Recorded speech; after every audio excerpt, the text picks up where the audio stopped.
সেই সংগ্রামী মানুষের সারিতে আমাকেও রাখিও রহমান, যারা কোরআনের আহ্বানে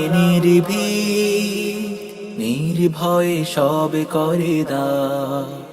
সেই সংগ্রামী মানুষের সারি। তাআল্লুক ও সম্পর্ক।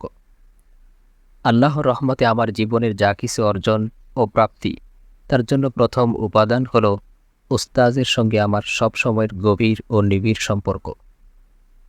নিয়ম ও সৌজন্য রক্ষার সাধারণ সম্পর্ক নয়, বরং হৃদয়ের সঙ্গে হৃদয়ের সম্পর্ক এবং আত্মার সঙ্গে আত্মার বন্ধন।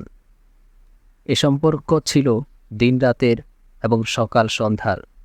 এই বন্ধন ছিল চিন্তা ও চেতনার এবং ভাব ও ভাবনার। সম্পর্কের ও বন্ধনের এই গভীরতা ও নিবিড়তা আমি যেমন অনুভব করতাম, আমার মুখলিস আসাতিজা কেরামও তেমনই অনুভব করতেন। এটাই হলো আমার এলমি ও আমলি জিন্দিগির উন্মেষ ও বিকাশের প্রথম মৌলিক উপাদান, যা আমার জীবনের চলার পথে অশেষ কল্যাণ বয়ে এনেছে। আল্লাহর রহমতে যা কিছু আমি পেয়েছি, যা কিছু আমি দেখেছি, শুনেছি এবং শিখেছি, তা এই সম্পর্কেরই অবদান। আর সৌভাগ্যক্রমে আমার শিক্ষা দীক্ষার আয়োজন ও ব্যবস্থাই ছিল এমন, যাতে শিক্ষকের সংখ্যা ছিল অল্প। ফলে তাদের সঙ্গে নিবিড় সম্পর্ক বজায় রাখা এবং তাদের প্রতি আত্মনিবেদিত হওয়া এবং তাদের মূল্যায়ন ও কদর করা আমার জন্য অপেক্ষাকৃত সহজ ছিল। একজন তালিবে ইলমের উন্নতি ও অগ্রগতির জন্য একান্ত অপরিহার্য হল মাহির ও প্রাজ্ঞ ওস্তাজের সোহবত ও সান্নিধ্য গ্রহণ করা।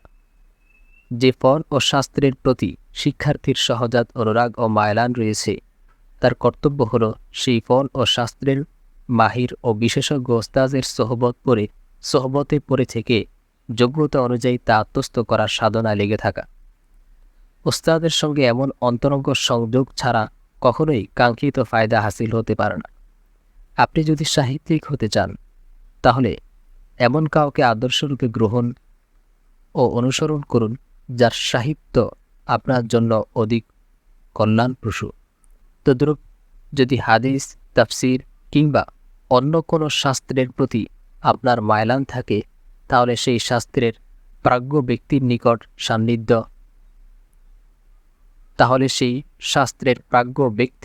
নিকট সান্নিধ্য গ্রহণ করুন।